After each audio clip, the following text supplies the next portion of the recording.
Lorraine Grace Bay.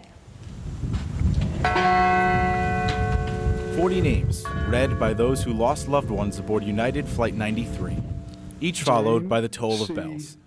Each year on September 11th, hundreds of people gather at the Flight 93 Memorial in Shanksville to commemorate the events of that flight, which changed the course of history.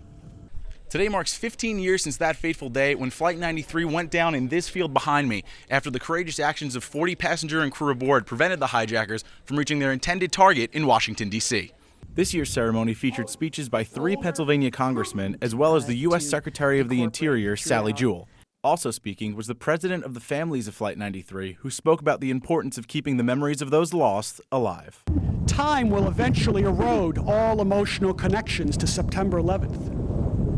And if there's nothing left to remember beyond emotion, there's nothing left to remember. All of us as Americans, have the responsibility to keep the memory of not only 9/11 happened, but the passengers and crew of Flight 93. People from all over the country were in attendance on Sunday for many different reasons.